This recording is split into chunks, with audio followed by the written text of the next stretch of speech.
Hello, everyone. Welcome to Free Kiwis, episode 4. Today, we're very pleased and honored to have Professor Salvatore Babones, Professor of Sociology at the University of Sydney.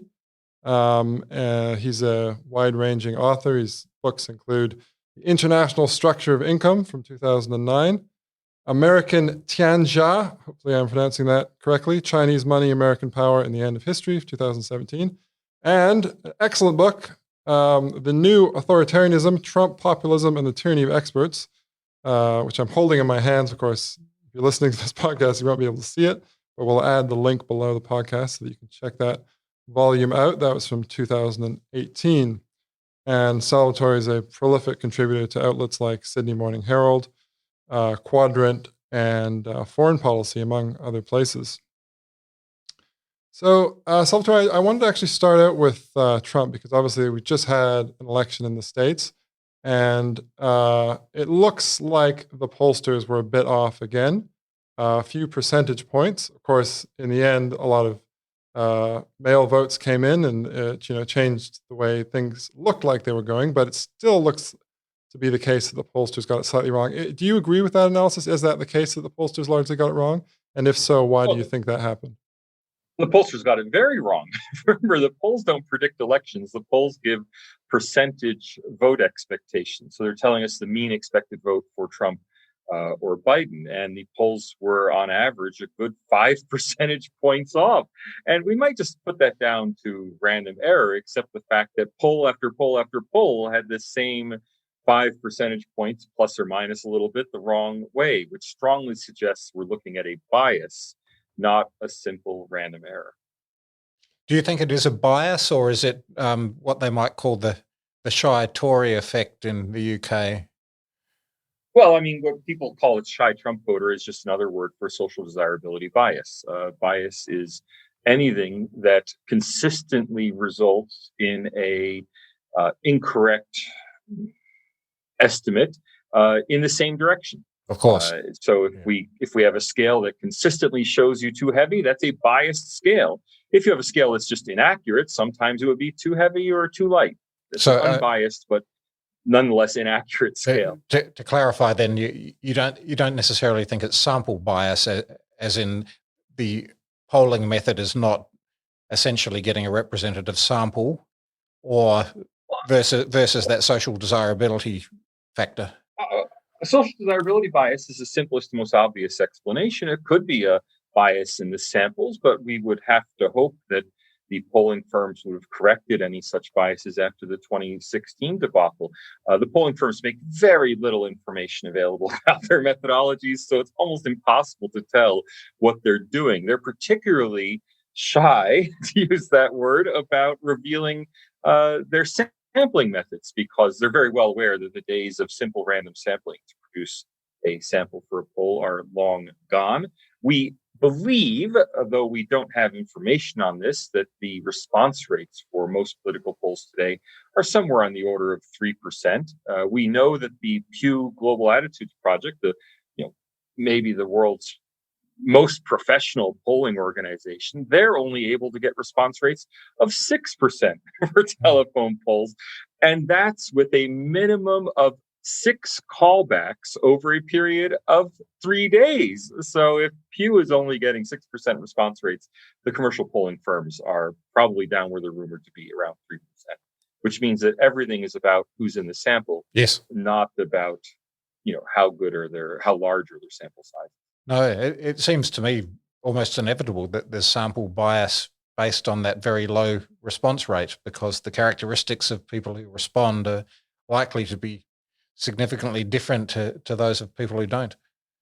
Well, that's true, except that everyone has essentially gone backwards in time to use forms of quota sampling. When I used to teach social research methods in late 1990s, early 2000s, I would teach quota sampling as an old-fashioned approach where a magazine or a consumer research organization might assemble a panel. And if it was in the United States, it might have 50 African Americans, 50 Latino Americans, make sure there were 25,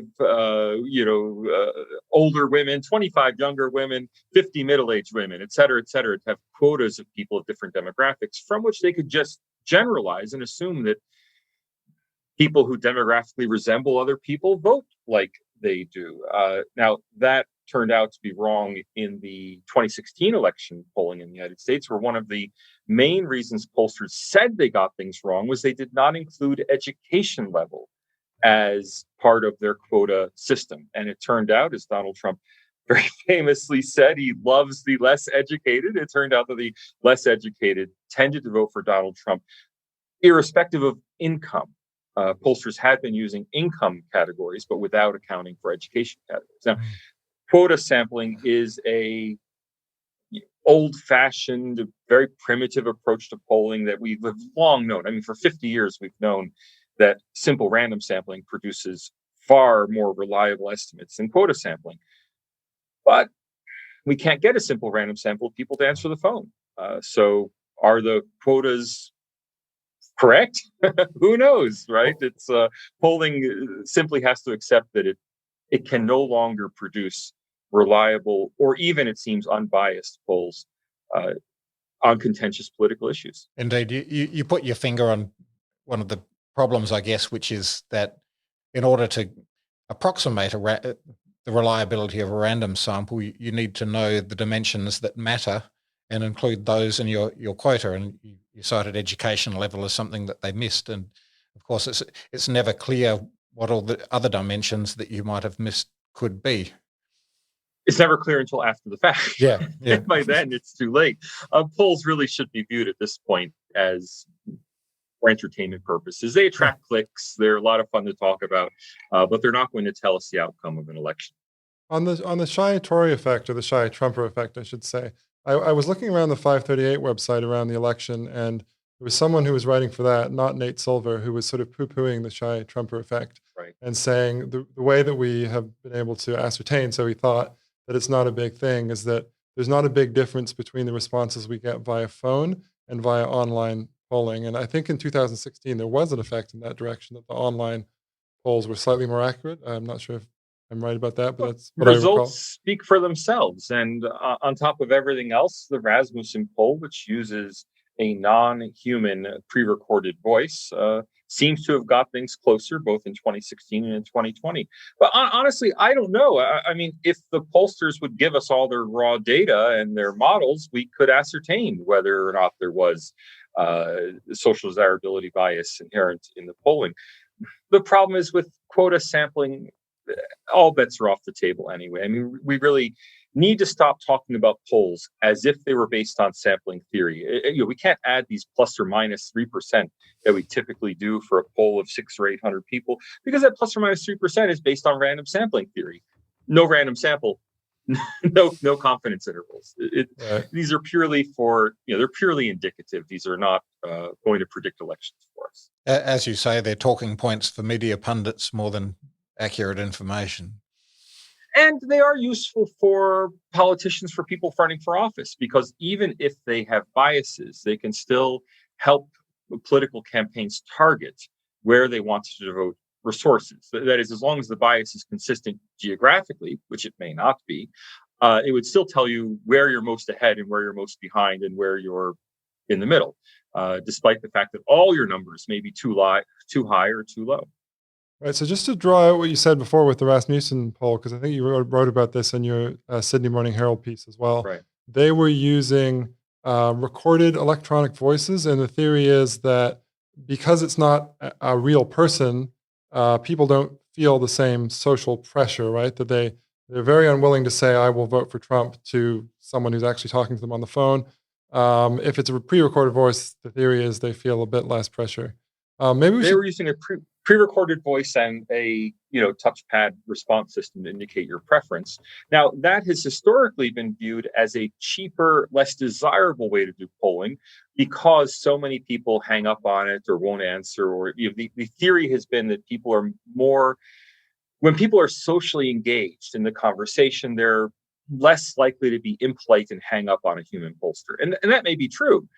But if you believe that people won't hang up on a human pollster because they're too polite to do so, then you also have to believe in social desirability bias, that they care what the human pollster thinks about them. So the Rasmussen organization has actually been using a cheaper form of polling that everyone may move towards in the future, but it's hard to say. And even Rasmussen makes no great claims about its response rates. So it's probably also having to rely on quota samples in order to generalize to a population. To move to a related issue, what's your take on all the leading legal proceedings that are now in train following the American election? Do you think there's any evidence that there has been widespread voter fraud, or is it just smoke and mirrors? Look, obviously, I'm not an election law expert. I don't know whether or not there's been voter fraud. Is there evidence? Certainly there's evidence. Is there widespread evidence? Well, that's something, that we have to see the court decisions in order to find out the truth.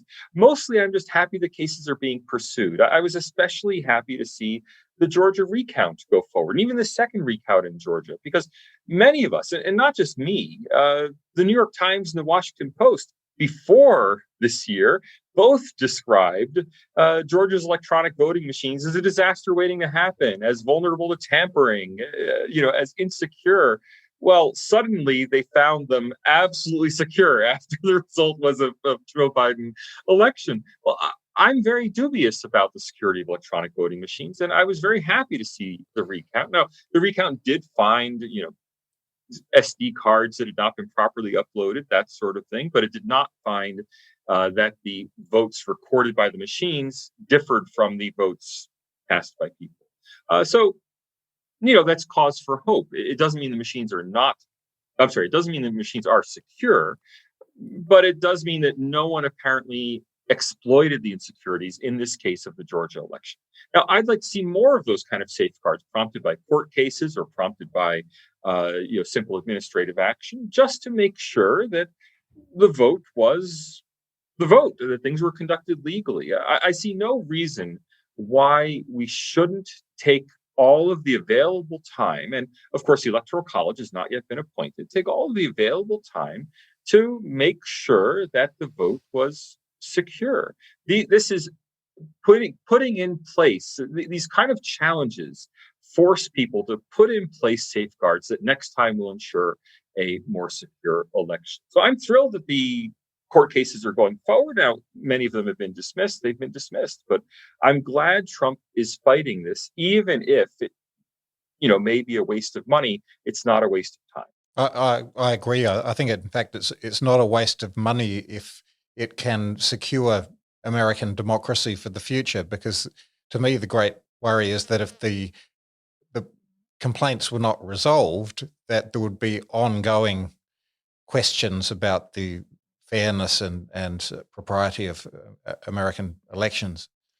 Do you think, though, that there's going to be enough votes in any scenario, any realistic scenario, for the result to be overturned? And if not, do you think that it's well past the time for Trump to have conceded the Electoral College?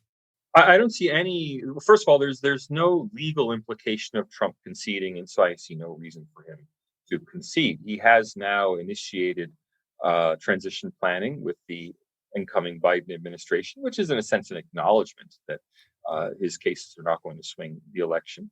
If he wanted to concede, fine. I don't advise him not to concede. I simply think it's, everyone needs to slow down and realize that we don't have to have.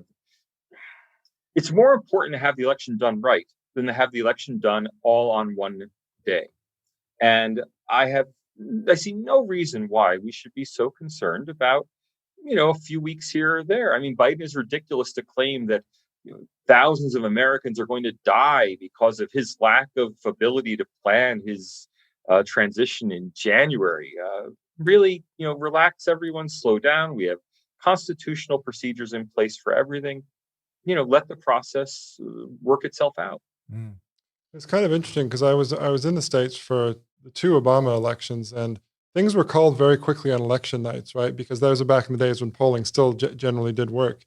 And I think this time people were expecting a similar effect where, once you get a big enough lead, then the pollsters and the media call it, and that's it. But in this election, we had this combination of a lot of mail ballots and also the sociological fact that there's this polarization specifically on the issue of COVID, so that the people who were more likely to vote in person were more likely to vote for Trump. And that meant that this huge percentage of the mail votes that came in late were for Biden. And that's why I think, leaving aside the stuff that we've been discussing, it was easy for people to think, oh, there must be something up with this, even if there wasn't, because they suddenly saw this huge number of Biden votes, even though that can also be explained by this process that I've just Look, just gone media through. organizations calling elections has no legal effect.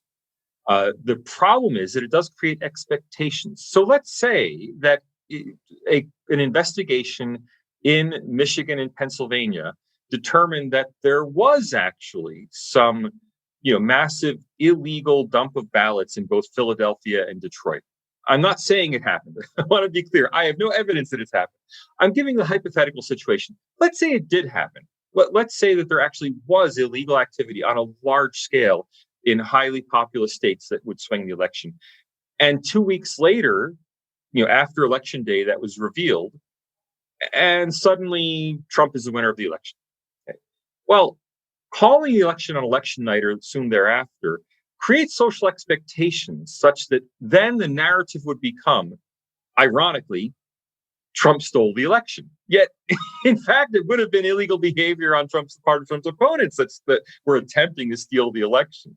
I really think we need to it's better if we simply let legal processes take their course, let everything be investigated, then let's call the election. I'm in no hurry on election night or the day after to have a result that then creates an atmosphere of inevitability, which, if it were ever to be overturned, if that inevitability were ever to be punctured, and it turns out, no, that wasn't the legal result, well, then that's a recipe for violence and protests and looting and, all sorts of anger in the streets, which, never should be the response to a legal election win. Indeed.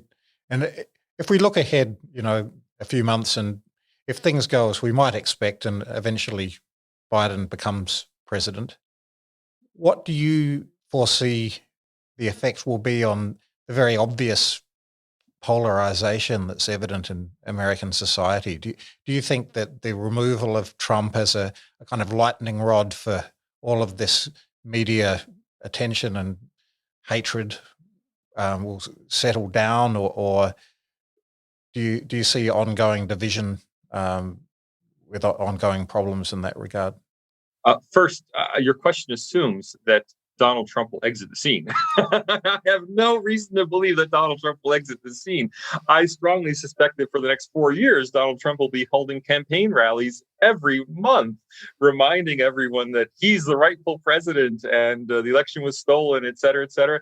And to some extent, he will have a case. I mean, the election seems not to have been stolen in any legal sense, but let's remember that had the same rules been in place on election day as were in place 6 months ago, Trump would probably have won the election. That is, it's only the changing of the rules of the game just before the election that really swung it towards Joe Biden. The margins of victory are small, and the rule changes all favored Biden. So Trump will be making this case repeatedly for the next 4 years, stoking division, and I think that's a good thing. That is, he will keep American politics on its toes. We will have another record turnout for the midterm elections in 2022. Midterm elections in the U.S. are usually sleepy affairs in which very few people vote. Well, 2018 changed that, and 2022 will change that again. I think it's great that we finally see people giving Americans clear choices. If you don't know who you like, the Democrats or the Republicans, in today's America, you've been living in a cave. and that's good for democracy, because it means we have clear choices and people go to the polls because they feel correctly that their vote will have an effect on policy. They feel correctly that, to use Barack Obama's phrase, elections have consequences. When Obama was elected, he's the one who said that. And in fact, his election had almost no consequence for the broader direction of American policy. Well, the Trump election did have a massive effect, and the Biden election is going to have, I think, a big effect on policy come January. And then again, maybe in January 2024, we'll see another big change. And that's what we need from democracy: clear choices and elections that have consequences. Yeah, it's a far cry from the days in the 90s and the early 2000s when all the commentators were saying, we need people to get more interested in democracy, more interested in politics. And now it's almost the opposite, that people are more worried about this sort of overzealousness on Twitter and things like that. Can I just go back to what you said before? Because you mentioned something I hadn't really heard much about, and that is the rule changes you were saying. Do you want to go into that in a bit more depth? What rule changes in particular, or just can you outline those? There were a series of rule changes to encourage mail-in voting, extended deadlines for mail-in voting. Several states simply mailed ballots or ballot applications to everybody in the state. The electoral calculus in the U.S. has long been that high turnout favors Democrats, low turnout favors Republicans. Republicans are more motivated to vote by pushing people into voting. That resulted in a higher turnout for Democrats. Now, I'm not saying it's a bad thing. In many ways, it's a good thing. I would prefer higher turnout if done in a responsible way. And I do have serious quarrels with the way mail ballots were, postal ballots were handled in this election. But broadly speaking, the rule change, not broadly speaking, in every case, the rule changes favored Democratic turnout over Republican turnout. And, had the much firmer, much more restrictive rules on postal ballots, what we call absentee ballots, been in place this year, Donald Trump probably would have won. The U.S. has always had absentee ballots, meaning if you requested a ballot, you could get one sent to you that you could then fill out in the privacy of your home. States have been moving towards mass postal ballots, meaning that a ballot's just mailed to everyone. You can use it if you want to use it. People can coerce you into using it. A community center in California, it's perfectly legal for a church or community center or old age home to get all of its members or clients together in a big room, fill out the ballots together under the supervision of a shop steward or under the supervision of an administrator, and that administrator then picks them all up and hands them in a batch. Now, that's crazy to me. I mean, that's the end of the secret ballot in America. It's a return to the 19th century, return to conditions before we got what we call the Australian ballot. That is a ballot that must be personally filled out in secret and passed yourself. So, these changes, I don't think they contribute. I don't think they would have added 30%, 40% to the Biden vote. But if they added 5% to the Biden vote, that's the election right there. Can I, since this is a New Zealand, Free Kiwis is the name of the podcast, I just wanted to put you on the spot for a minute.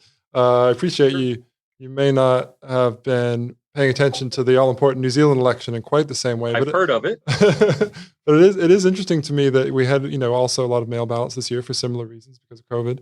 And there was also a polling error, but I think in this case it was around 3%, and it was actually to the left. The left won by more, Labour and the Greens, but especially Labour, won by slightly more than people expected. Do you have any thoughts on that? I'd appreciate it. I just asked you this out of the blue. First, I don't know. Second, New Zealand is more complicated from a polling standpoint because it's not a straightforward two-party system like the U.S. And in many ways, Australia is almost a two-party system, though with complexity. But pollsters do ask the two-party preferred vote in Australia. How New Zealand's multi-party system is captured by pollsters, honestly, I am really not up on. No, it is a more complicated system that's more difficult to understand. James is right, though, and in fact, I was surprised by the extent to which the polls were wrong. In previous elections, they on average haven't done badly. They've been within 1 or 2 percentage points of the correct outcome for the two major parties, and this time they weren't. I'd probably put it down to something to do with COVID, although James is also right that there were more postal ballots and there are also a lot more early votes. So there's a lot of voting going on while the campaign is still well and truly in train. And I'm quite shocked to hear what you're saying about potential even standover tactics that could be used in, say, old people's homes or in various organisations. I agree with you that undermining the secret ballot is incredibly regressive for democracy. I don't think anything like that happened here, but I do worry that a lot of early voting undermines the purpose of an election campaign to some extent, and that we actually should hear all of what each party has to say and then have an election day on which voting occurs. Well, the really scary thing is that in California, and I believe in some other Democratic Party run states, it's absolutely legal to have this kind of group voting. And I think we're going to see a return to the 19th century where we did have, unions and political parties and civic organizations having a voting party and, handing out ballots and everybody, voting en masse. That's been promoted in California, and there's stories of it happening in Minnesota, in the Somali community. I think we're going to see we have seen a move in that direction, and I do find it very concerning. It undermines the individualism that is inherent in the entire idea of democracy, and I think many people, especially people on the communitarian left, enthusiastically embrace it. That they believe that there's a black vote and an elderly vote and a Hispanic vote instead of there being an individual vote. And I do find it very worrying. That in some ways almost underpins the whole issue of division in America, whether we think about people as being individuals or whether they belong to identity groups. And I'm interested in your take on that. I take your point that perhaps Trump isn't going away, that, irrespective of the final outcome of the election, that he'll be around making a lot of noise. But irrespective of that, this identity politics that seems to be gaining more and more traction, and perhaps the way in which the media treats that and the way social media responds to that, these will be issues that go on beyond perhaps, the next 4 years or even 8 years into the future. How do you see that playing out? Well, identitarian politics are getting greater and greater traction among I hesitate to call them liberal elite, but among people who consider themselves liberals. Yet that does not mean that they're gaining greater and greater traction among ordinary people. So my concerns for states like California is that it might tip the balance in the sense that if an election is going to be won by a margin of 1%, well, getting 1% of people enmeshed in identity politics might be enough to tip the election. Is it broadly indicative of American society? I think absolutely not. American society is thoroughly individualistic, and although elite spokespeople might want to be able to speak for their quote unquote community or to be able to speak for a group, it doesn't mean the group actually cares that someone is speaking for them. And we've seen this in the African American vote for Trump, the Hispanic vote for Trump. People are multifaceted, and they are not. You may be African American and also be a homeowner and a small business person, and that does not necessarily put you in one political camp or the other. I suspect that a lot of the identitarian politics that we see in the U.S. is mostly wishful thinking on the part of an elite that wants to speak for those identity groups. But of course, we don't have data on this, so it's very hard I can assert what I believe is going on, but I'm speaking from Sydney, Australia, so who really knows? Of course, the dangers are pretty obvious, though, right? That even if there's 1, 2, 3% of society, maybe it's an elite whose views aren't reflected by the population as a whole. There's a danger that if they take over the right institutions or they dominate the right institutions, however you want to put that, they can have an outsized effect on how people think. And of course, we've seen that in various periods of history. So how do you view this at the moment? Do you think, for example, in universities, is there a danger that the universities really become run by a new type of thick, substantive ideology? Call it social justice, call it what you want. Do you think that's a danger in the States? Do you think that's a danger in Australia? Oh, universities have become thoroughly ideologized, and they are a major center of identity politics, not just in the US, but throughout the English speaking world. Uh, that said, universities are becoming marginalized in larger society and in social debates.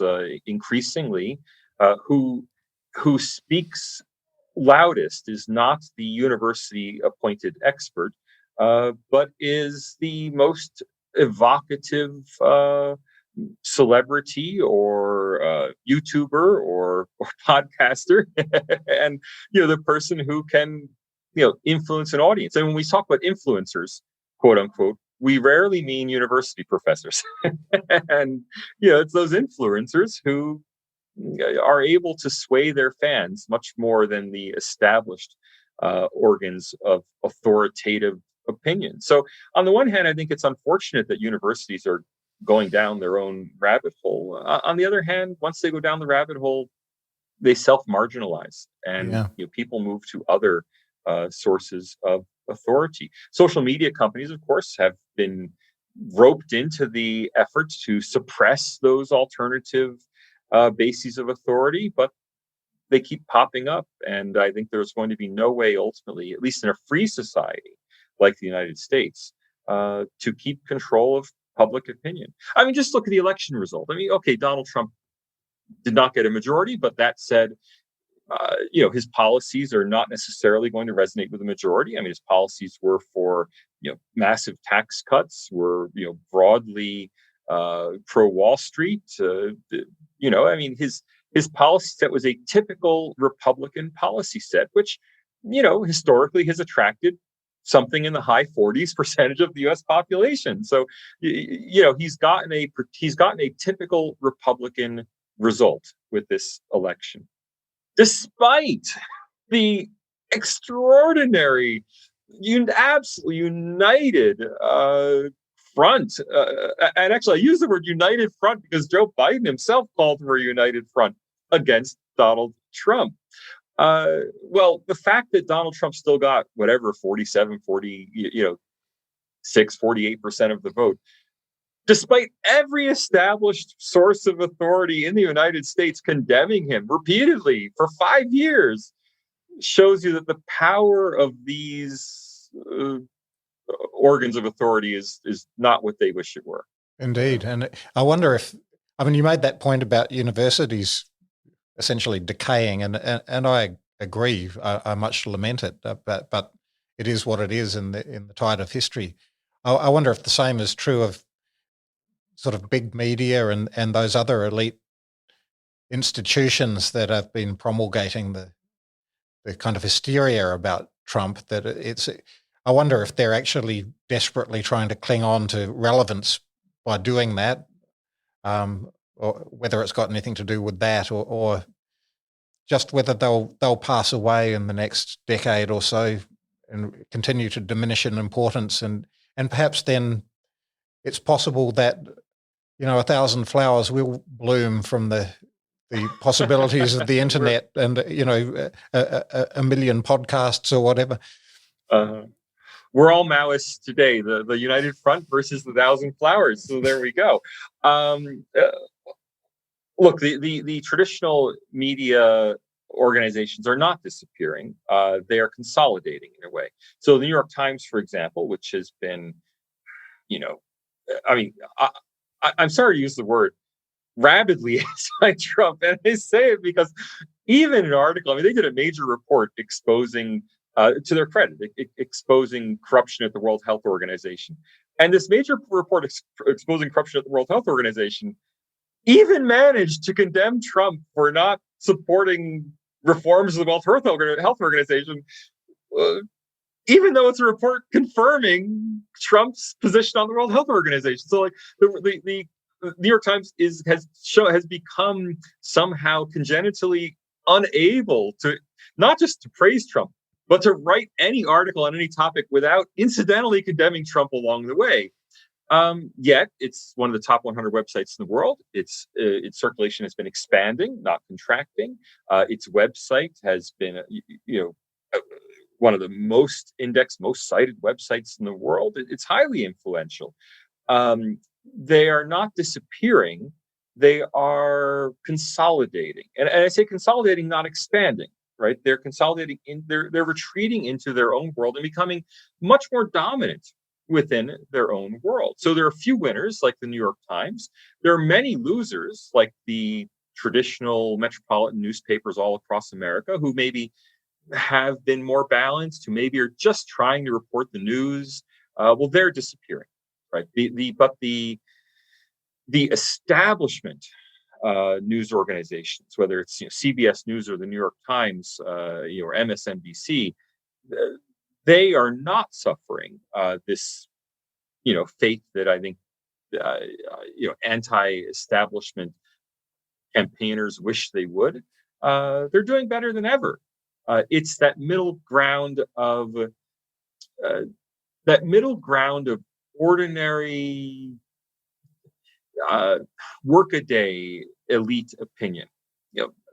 Metropolitan newspapers in small and medium cities, they're the ones who are disappearing as power goes either to the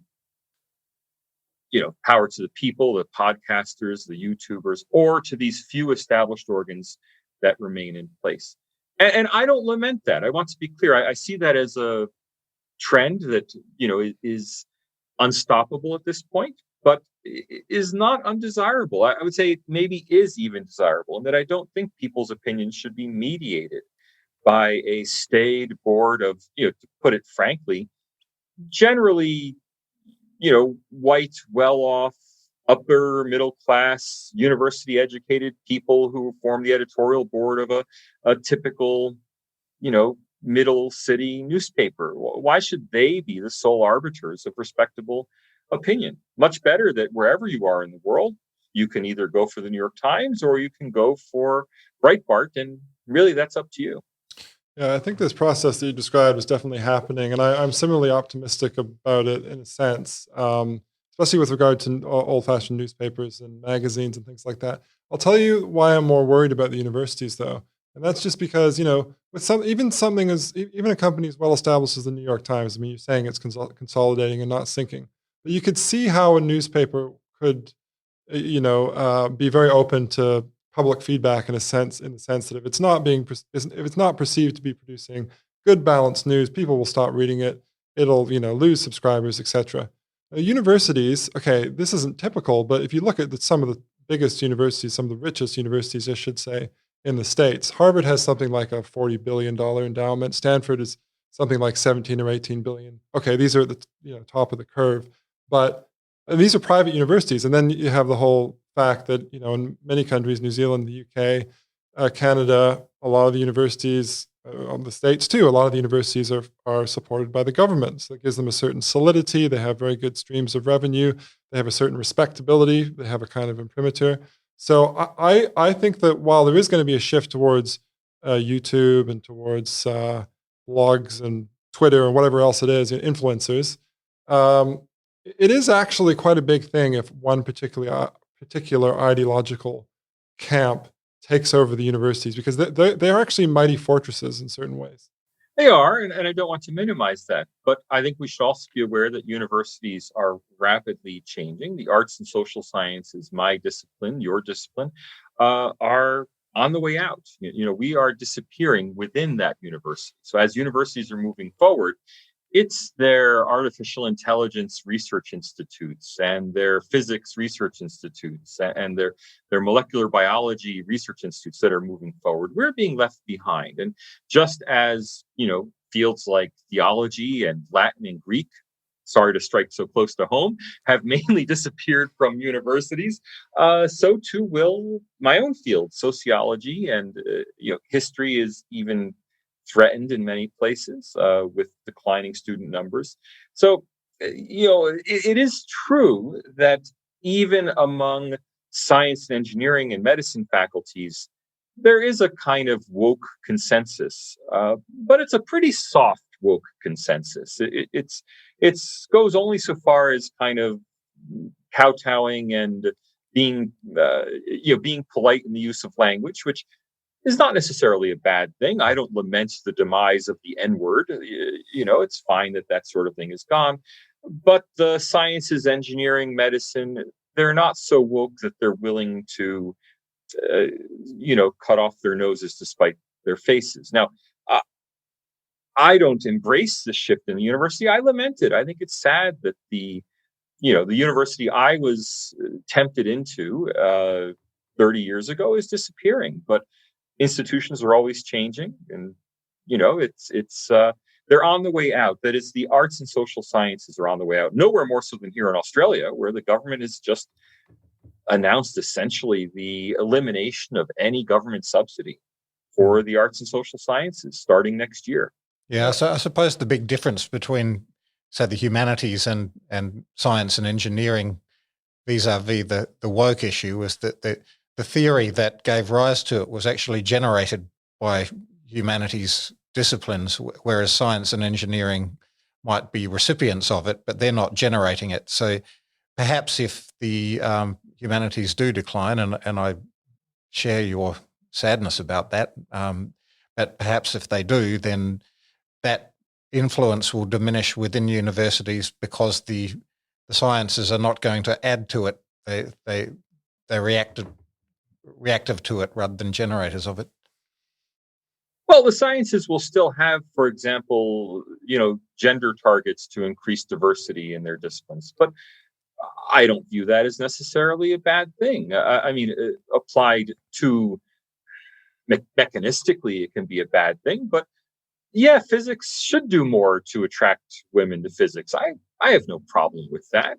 And that's the kind of lesson they take. That is, they don't take the lessons about, everybody should, on their assignments, state their preferred pronouns just in case their teacher wants to call on them. I mean, that sort of fringe wokeness doesn't get very far in the sciences, not because scientists are against it. I think scientists would be broadly sympathetic, but because scientists just don't bother. I mean, in the arts and social sciences, where we argue over transgender, over the gender identity of our students. And I've had colleagues talk about students saying a male identifying student said this in class, but a female identifying student responded that.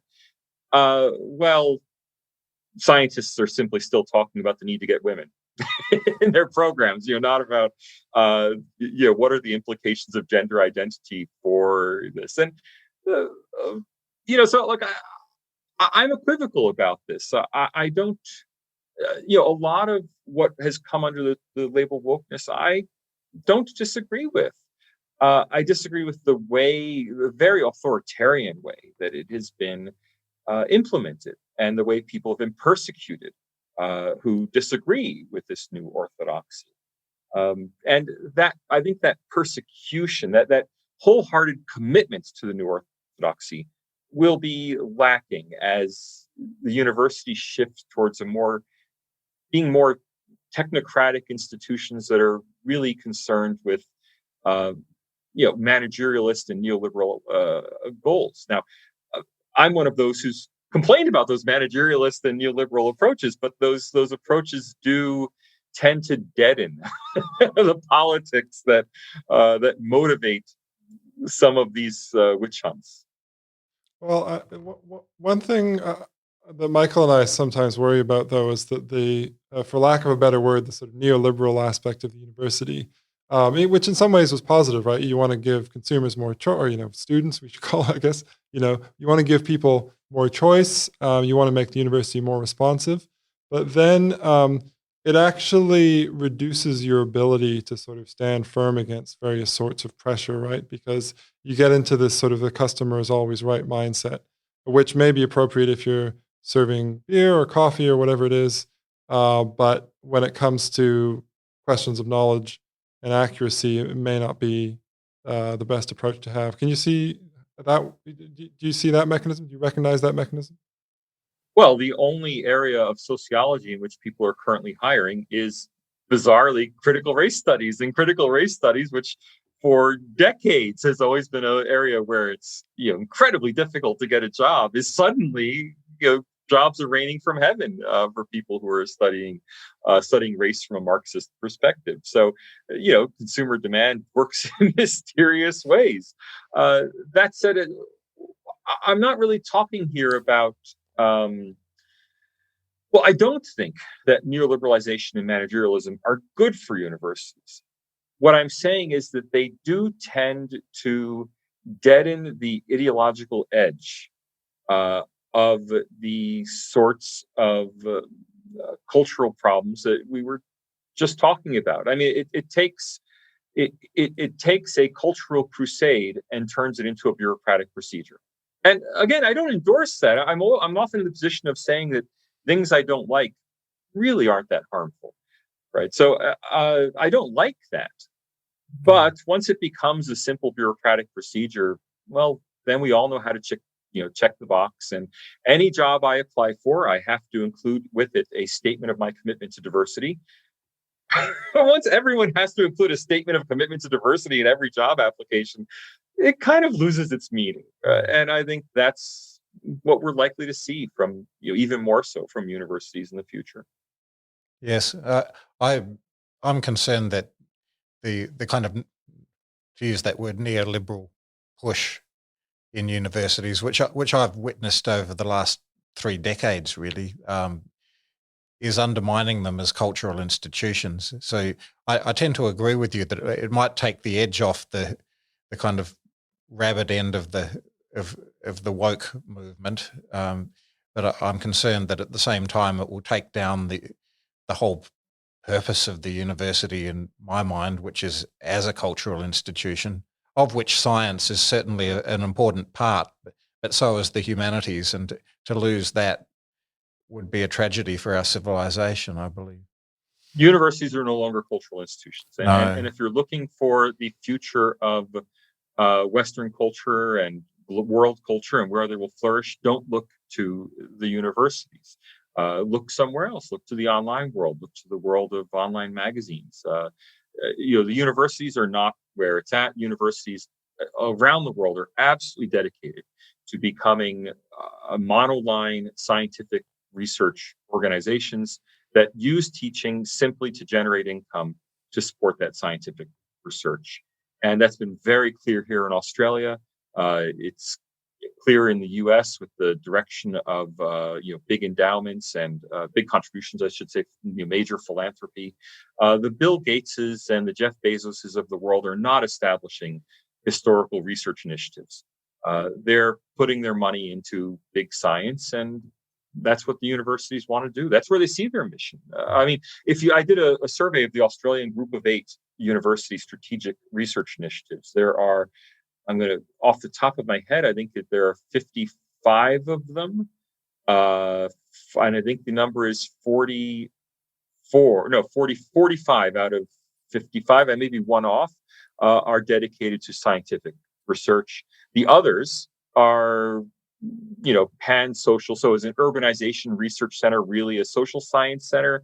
Well, when they say urbanization, what they really mean is smart grid to improve cities, right? So even the quote unquote social science research initiatives probably have a science flavor to them. And there were zero humanities oriented major research initiatives among 54 total major research initiatives, of which 45 were in the sciences. So among those 54 major research initiatives, none were in the humanities at all. That's the way universities are going. So to what extent do you think this is obviously you're focusing on this as a strategic decision. The government wants to go into science more than humanities, wants to support the sciences more than humanities. But this recent decision by the Australian government, basically to effectively up the fees for humanities students, that came relatively soon after the election of a centre-right Liberal government. Now, to what extent? No, it came a whole year after. It only came a few months ago. A whole year. Okay, well, okay, slightly off on that point. But to what extent do you think that is actually a sort of subtle move in the cultural wars, i.e., the right-leaning Australians Yeah, in the government are it is looking not at a. the humanities and It, thinking, this is where all the crazy is coming from. it Let's is the least subtle move in the culture wars there has ever been. There is no subtlety about it whatsoever. Dan Tehan, our education minister, made very clear that his goal in increasing the cost of humanities courses by 113% was to steer students away from the humanities. So there's no if and or buts about that. He said that he wants students doing degrees that prepare them for careers, and he did not consider the humanities to be job ready. And thus he was steering students towards degrees that he felt would provide jobs for the future. So there's no qualms in the government about saying that this is, it's not exactly a culture war. They didn't use the word culture war, but that this is about pushing students away from disciplines that are troublesome, that don't add anything in their view to students' education. And to some extent, they're right. My own view of the humanities is that we should be embedded in broader degree programs, not a separate entity unto ourselves.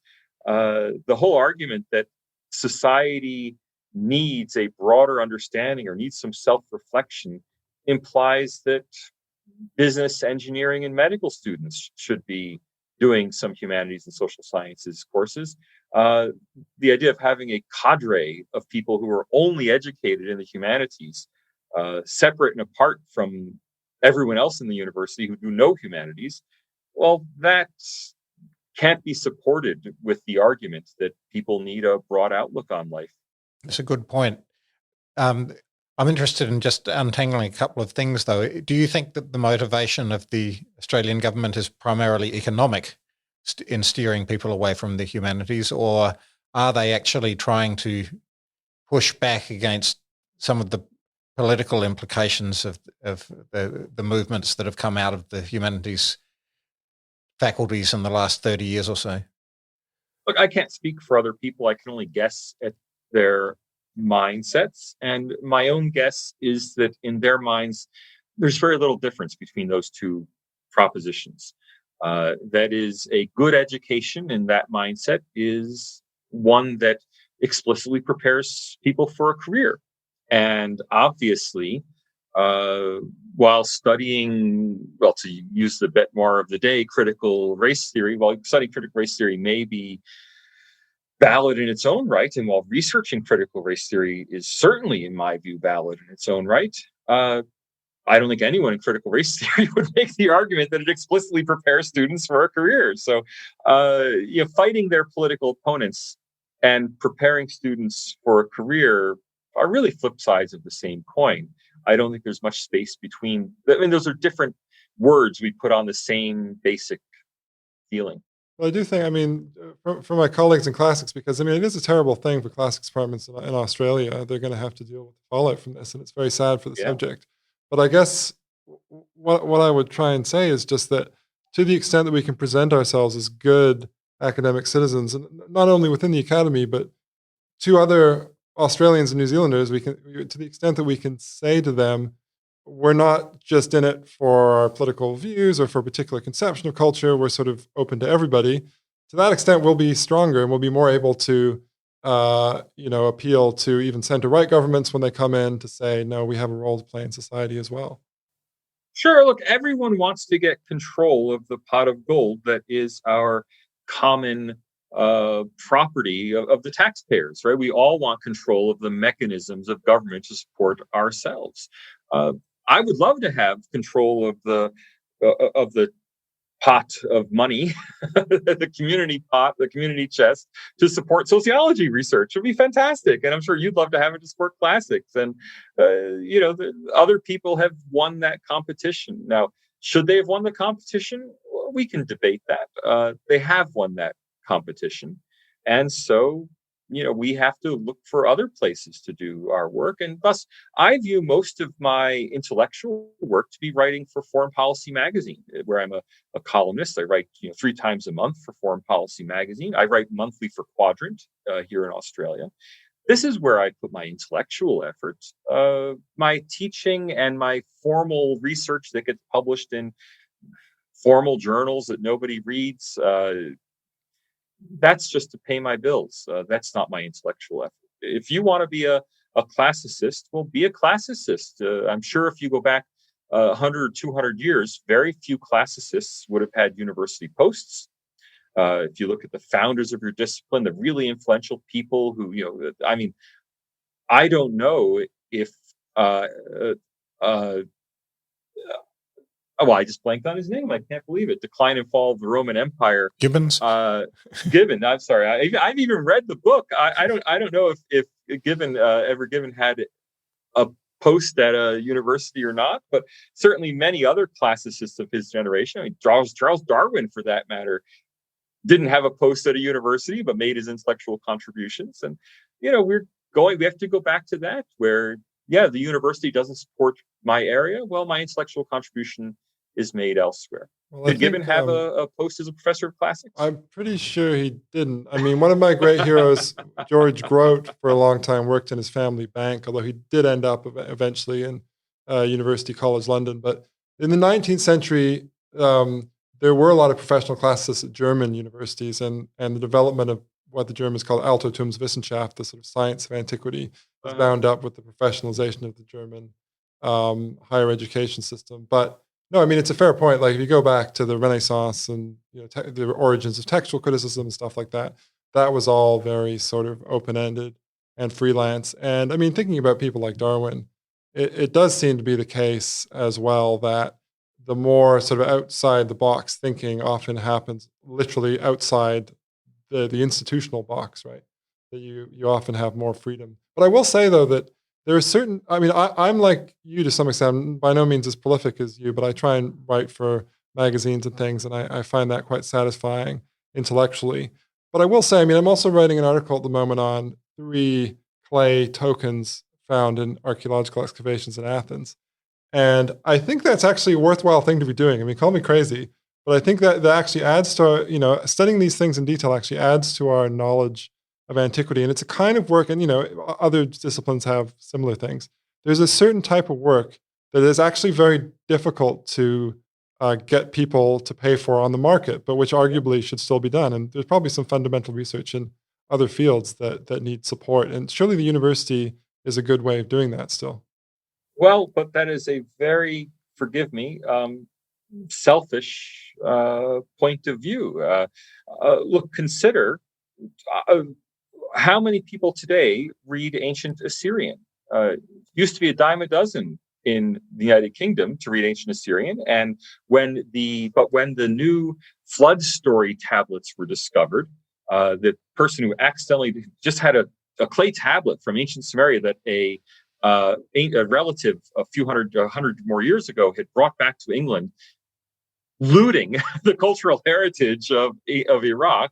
And it turned out that if it were not for this looted clay tablet brought back as a souvenir from Iraq, no one would have known that there was an even older, this ancient version of the flood story that was discovered on the tablet, predating the Bible story by however many thousand years. All right, I heard an interview with the Oxford academic to whom the tablet was brought, and he said, it's a good thing this got here now, because when I die, I probably won't be replaced, and there'll be no professor of ancient Sumerian at Oxford University. And I believe it or not, I heard the same story from a professor of modern Caucasian languages, and said there won't be a single Abkhaz-speaking professor in the UK when I retire. Well, what's wrong with their fields? I mean, the study of Caucasian languages, the study of ancient tablets. I mean, these are all things that universities used to consider important and don't bother with that much anymore. There are unlimited numbers of research questions out there that could be asked, and no one is asking because those fields are not in demand. Now, I don't celebrate that. Again, I'm not coming here to advocate for that. I'm just trying to put it in perspective that, people probably spoke ancient Greek better 100 years ago than they do now, because we've lost some of that knowledge base. And then there'll never be anything to stop somebody learning ancient Assyrian if they wish, and to study ancient tablets from Athens and so on. They may not be paid by universities to do it, but Yeah. that But does. my university has made very clear to me that my job is to publish peer-reviewed academic journal articles and to teach students in the classroom. That's what I do for a living. Anything else I do is my avocation, maybe, but it's not my job. Now, neither of those activities really contributes important knowledge to the world. I mean, my work for academic journal articles, while I enjoy it, while I consider it valuable in a personal sense, I mean, let's face it, no one reads it. Even people who cite it don't read it. I mean, from looking at the citations of people who've cited my work, they've simply read the title and, such and such topic has been discussed many times in the past. Babones 2013, Smith 2014, and a long list of people who've mentioned this topic before. It's very rare. It happens occasionally, but it's very rare that some citation of my work actually shows that someone has read the article that they're citing. But my work that I write for the public is widely read. The analysis I do for Foreign Policy magazine is widely read, and I get follow-up interview calls. No one's ever called me to interview me about an article I wrote for an academic journal, but that Sydney Morning Herald piece on polling got picked up globally. And I think that's intellectually much more important work. I don't lament the loss of academic research that no one is ever going to know happened except me. Well, you must admit though that it's hard to think of an example right off the top of my head, but there's a lot of academic research which seemed completely irrelevant and pure Of course. blue skies thinking, and then it ended up actually having either Absolutely. really important applications or just sort of changing the way we viewed the world in a major way. Absolutely. But do you know which those are? And unless you can tell in advance which those are, well, you know, are you seriously suggesting that we should, at random, hire people to study, 500 different things and hope some of them might turn out later to be useful?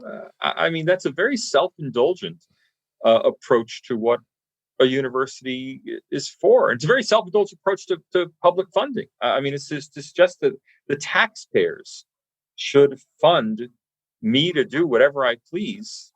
Well, I would like that. And I would have been happy to have been born 20 years earlier and have been much more a beneficiary of a university system that made that possible. But I won't argue that it's a rational way to go about spending public money. Well, it was a very mid-20th century thing that became a big deal, that you could be paid taxpayers' money to study obscure things at your will. Of course, in the past, scholars tended to have independent means of some sort if they were going to seriously pursue scholarship. But perhaps in the future, if we become more leisured people due to automation and so on, that there'll be more freedom to pursue whatever we want. We are very leisured people compared to people in the past, and we can choose to spend our leisure time, instead of going to the beach, studying an ancient language. That's really up to us. But I'm glad that you mentioned that golden age of the tenure system, because really it came and went, and it went because the first or second generation of people who were granted that unlimited license to study what they want use that license in very self-indulgent ways to produce lots of so-called research that was often completely irrelevant to the societies that were paying for it, and society quickly got tired of it. All the kind of things you decried about universities becoming, extreme woke, social crusading organizations. Well, all of that's a product of the tenure system. When you give people carte blanche to do what they want, they become very quirky indeed. And really having some accountability maybe isn't a bad thing. And now I'm not, I want the tenure system to survive my career, absolutely. But it doesn't mean I think it's a good thing in an objective sense. Yeah, no, I agree with the point about accountability. The thing about was just some subjects disappearing completely. I mean, I've tried to develop with Michael before. We haven't succeeded to develop a kind of libertarian defense of state funding for universities. The best we've managed to come up with is something about choice, right? That you want to avoid a kind of monopolistic system or a system which has too few choices. You want a genuine market so that just as people can come into the fruit and vegetable market and see tomatoes and carrots and whatever else. You can come into university. And the thing about universities as well is that you enter universities when you're quite young. You don't really know what's out there. You might not even know there's such a strange vegetable out there as classical Greek. And so there may be an argument that if we just remove all of the, the places, the people that are selling carrots or the people that are offering you classical Greek, that actually restricts choice. And all of us will fight to the death to be among the disciplines on your government mandated list, because I guarantee you there are an unlimited number of would-be disciplines that have been unable to get on that list. Just as, there are thousands of varieties of oranges in the world, but there are only 2 in the supermarkets. You're either going to buy a navel orange or a Valencia orange, maybe a blood orange, maybe there are 3. And that's it, right? Blood oranges are brilliant. I wish I'd been exposed to them earlier in my life. And it's the same with fields. If you give actual freedom of choice, then you're going to see a consolidation of students into, look at psychology. Psychology has been a runaway success. Students want to study psychology in droves. The same for criminology. There's no practical employment for the thousands of students who study psychology and criminology. Yet, students love it. They think psychology is fascinating. They're banging down the doors. Psychology departments can have extremely high standards, can have arbitrary grading, can do anything they want to drive students away, because the endless stream of students who want to learn about the human mind, it never goes away. Criminology, as long as there are TV shows about crime, there'll be students wanting to study criminology. Yeah, that's the one. When I was a postdoc at La Trobe University, there was a boom in forensic psychology, and I was wondering why this was until somebody explained to me there was a TV show with an attractive young woman who drove around in a sports car who was a forensic psychologist. So. I once had a student with a straight face ask me for advice on what to study to become a police psychic. And, and I had no answer for her that would satisfy her. But this is what's driving demand for non-vocational disciplines. For vocational disciplines, okay, there's a built-in stream of students who want the certification to become an engineer, to become a finance professional, to become a medical doctor, to become a lawyer. These vocational disciplines have a ready audience. For the rest of us, do you seriously want a government-mandated list of fields just so that classics can be put on it? And would classics make the cut anyway? Well, to be fair, I mean, that wasn't quite how I put the argument, at least in my own head. I mean, it was more that, it's true what you say, that there's an infinite number of subjects which could be put on the list. But I guess what I'm making is, surprisingly enough, a more pragmatic argument that we just don't want to restrict the choice too much. And of course, then you have to argue about where exactly the tipping point is. But, I think that it's sort of like, you can take an analogy from medicine. There's probably some obscure diseases. There are obscure diseases that sort of 10 people a year die of globally. 10 people a year die of globally. And you don't want to have a lot of researchers in that, but you want 1 or 2. Okay. Now, if you change the analogy, it loses a lot of the force of the argument because nobody's actually dying. But in a similar way, you may not want 100 professors of Acadian or whatever, but there may be an argument to have 1 or 2, just in case somebody in the country wants to study that. That's more my argument. But anyway, and perhaps it just why Acadian and not the ancient languages of Southeast Asia? Perhaps the choice just does 1 or 2 of those there. Sorry.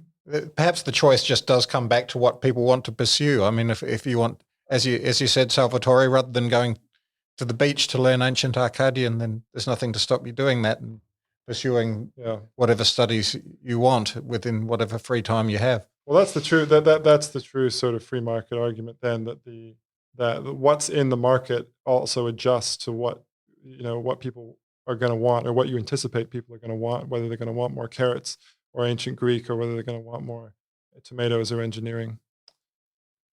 And maybe this new world we've been talking about on the internet, that's going to be much more responsive to these things, and it's going to take the shape of what people are actually interested in. Okay, we've gone for 1:10, so I think we've probably reached a natural place to close. And I think we've heard Salvatore being quite sanguine, actually, maybe a bit more sanguine than I would be, but it's good to have. I don't know if you're an optimist or you're just accepting your fate more elegantly than I am.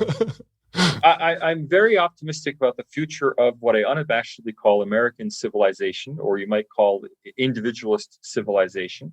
I think we shouldn't mistake the demise of our pet niches, or even the demise of ourselves, for the demise of a civilization. And many things that may seem pathological might just be the pathological manifestations of trends that are broadly positive in their effect. I mean, my favorite example is the anti-vaccine movement. I believe in vaccines. I take vaccines every year. I get my flu vaccine. I'm a big fan of vaccines. And when the coronavirus vaccine comes available, you betcha I'm going to be first in line to get a jab.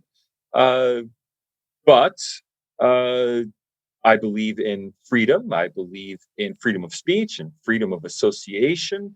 I believe in a robust public debate. And if people want to argue against the utility of vaccines, or even argue that they're damaging, it's great that they're out there. And I don't believe in suppressing them. I don't believe in, the Googles and Facebooks of the world trying to demote their content and prevent them from organizing. They are in a way, a pathological manifestation of the good things I believe in, which is, intellectual independence, making up your own mind, coming to your own conclusions. That's free, getting together with like-minded people to put your ideas in the public sphere. So it's I don't have to agree with the anti-vaccine movement to see the value of the society, see the value of the civilization that spawns the anti-vaccine movement. Indeed, that's what I'm hopeful about. If we were to suppress them and other people who espouse what we might see as ridiculous ideas, we would in fact be shutting down the basis for actually having sensible and reasoned debate. And the good ideas and the conditions that bring about the really interesting good ideas. Thank you, Salvatore. It's been a wonderful conversation. Yeah, and thank you so much. Thank and you. I'll just say at the end again, you should check out his book. Well, many books, but the one I have in front of me, The New Authoritarianism, which I've read. It's an excellent book. Trump, Populism, and the Tyranny of Experts. And also check out his many articles for Quadrant. Named Best on Politics 2018 by the Wall Street Journal.